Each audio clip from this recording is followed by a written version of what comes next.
now to Dr. Georges Benjamin for insight on the outbreak. He's the Executive Director of the American Public Health Association. Great to have you on the program today. Can you talk to us about the evolution of this virus? How does it transmit from bird to cow and then to human? Well, you know, the challenge is we don't know exactly how it's gone from the birds, which it commonly does infect, to other species. It's not infecting cows, it's infecting cats, and now we've seen that at least 2 people have been infected. We think that the most likely cause of this is direct contact of these individuals with the infected cows, possibly due to infected milk, but that's not real clear yet. So, as you say, this is the second identified human case linked to the cow outbreak. Both are farm workers who probably got infected through contact with infected animals and had just mild symptoms. What do we know about possible human-to-human transmission? Well, the good news is this virus does not seem to have evolved to cause human-to-human transmission. But that's a big concern because we know that that is the pathway that avian flu can do.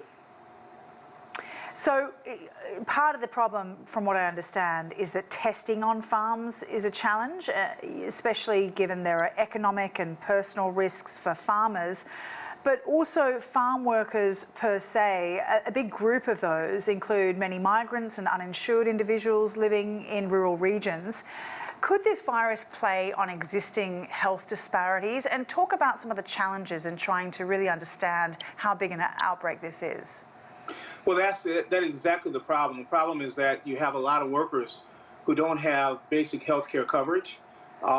They may or may not be documented individuals in the United States, so that we're not doing routine screening on all of them, as we've done with a lot of infectious diseases.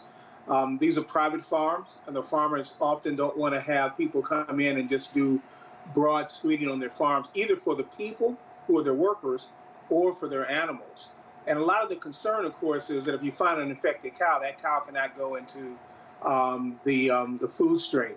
So there is a reluctance to actually know what's going on just because you don't want to get bad news. But the problem with that is that bad news does not get better with time, and we really need to do a lot more testing in people, particularly the farm workers, and a lot more testing of the cows that are out there.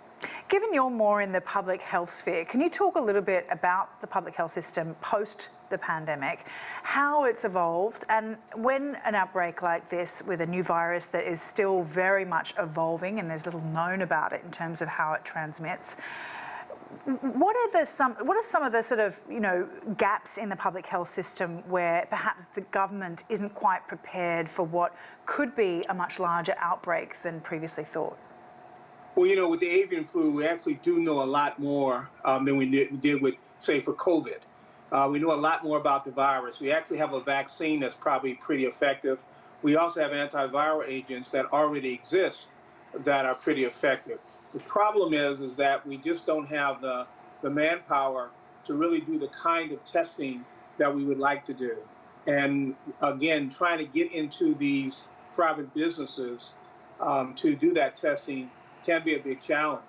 Also, you have a complication of, again, if you identify an infected animal, that animal cannot go into the food stream until you believe that it's safe for it to do so. And then, of course, that can be a whole herd. And that's the real problem here. All right, Dr. Georges Benjamin, we'll leave it there. Thank you very much for your time. Thank you very much.